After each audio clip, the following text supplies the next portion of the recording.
What's up? What's up? I believe that means 32 episodes of this we've done so far this year.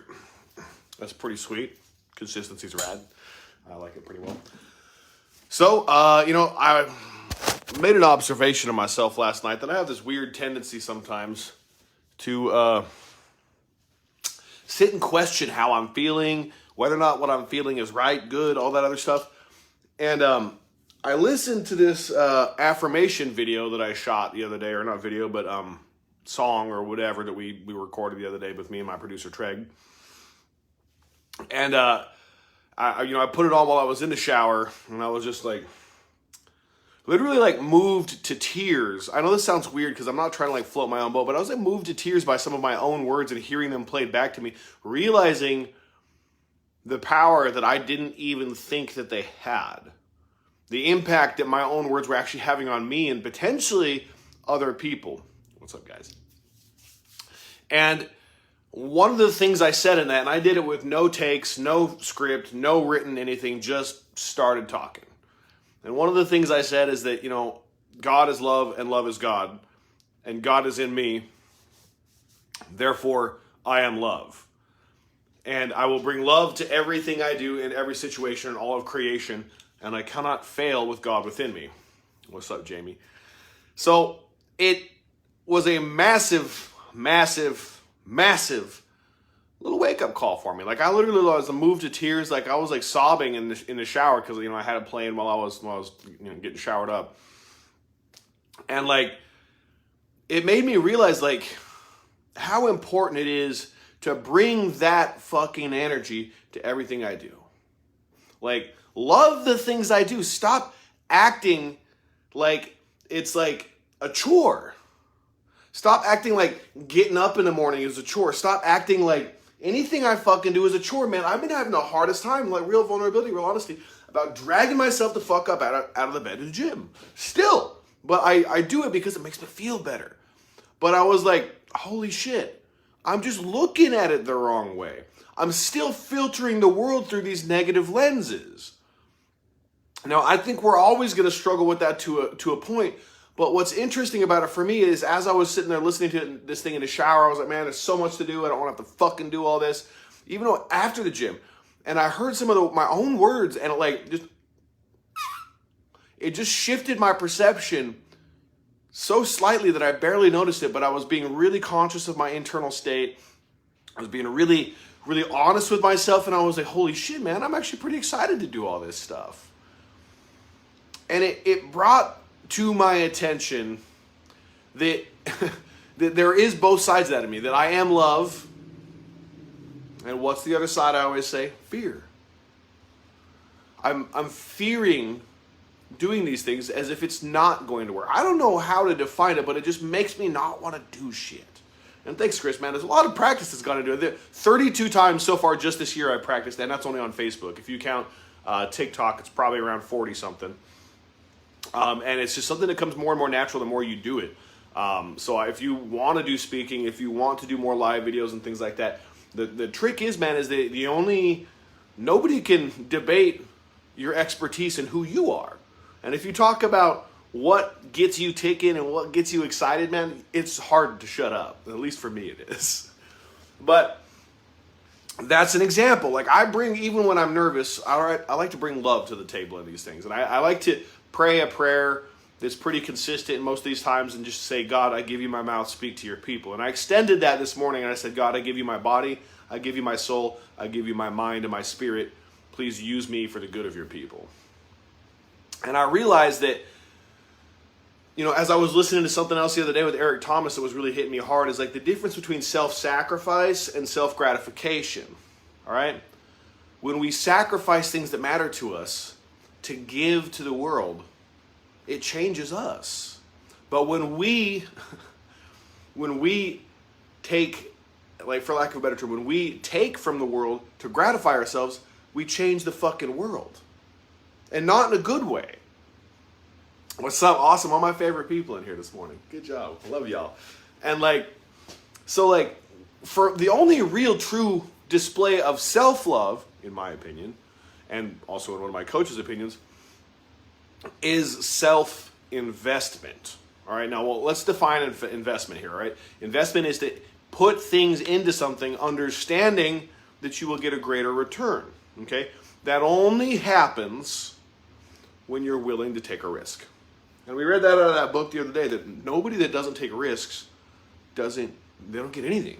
People that never risk anything never get anything, period.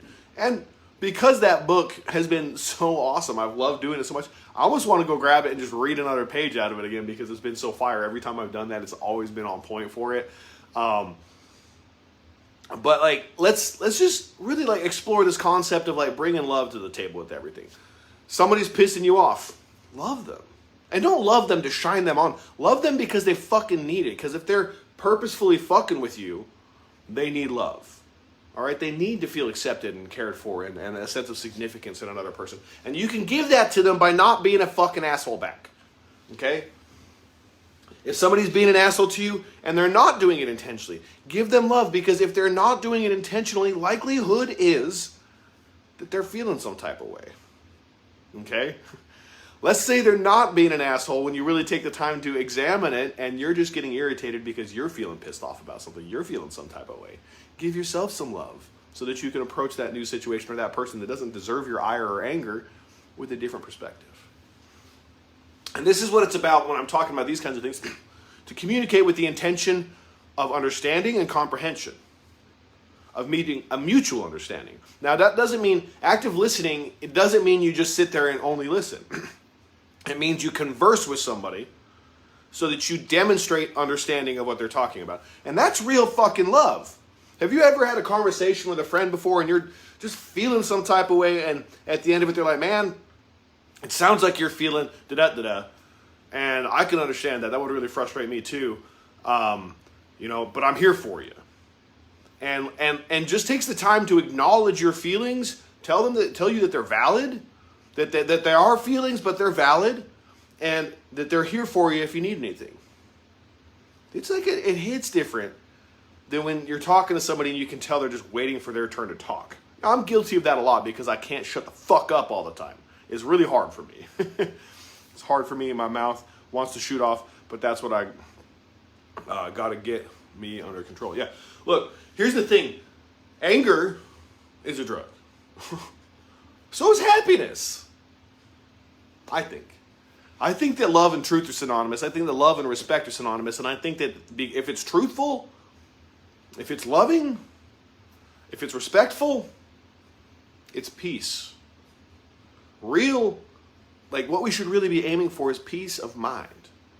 We shouldn't be aiming for highs or lows or sides or mids or anything like that. Those are going to happen without our help. And I've heard people say that joy is a state of being. Happiness is based on happenings.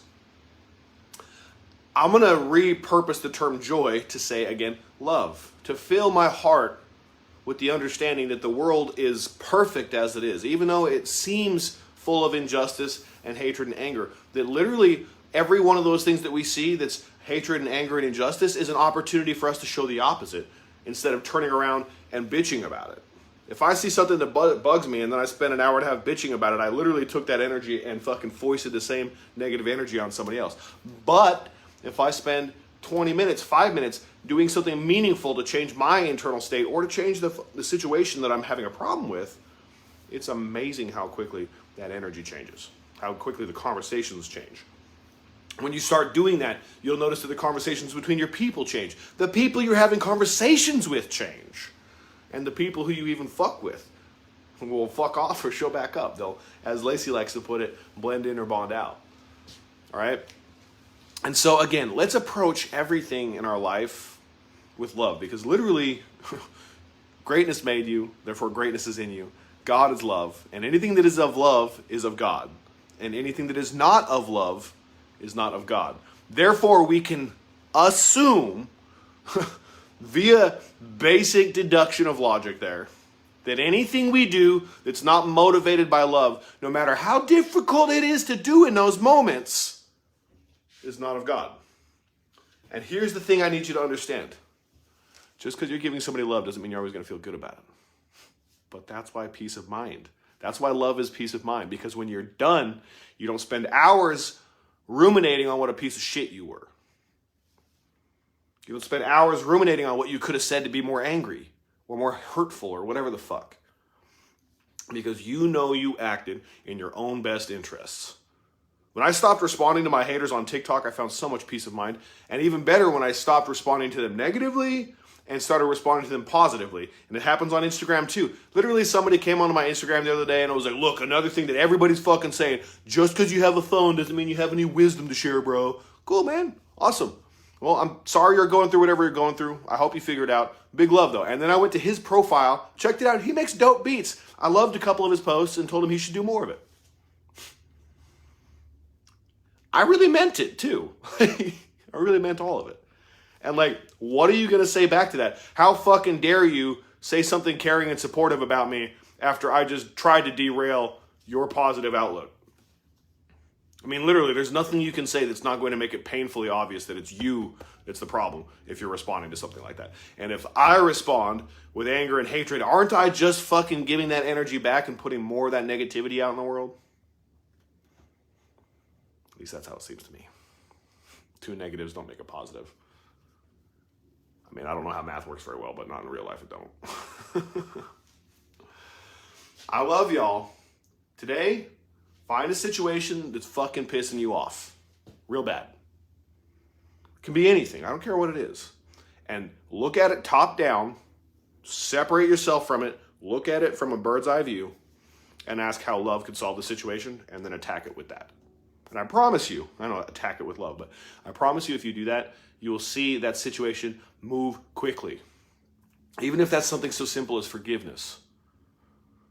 God blesses you so much when you act in his better nature, which is love. Big love, guys. Talk to you tomorrow.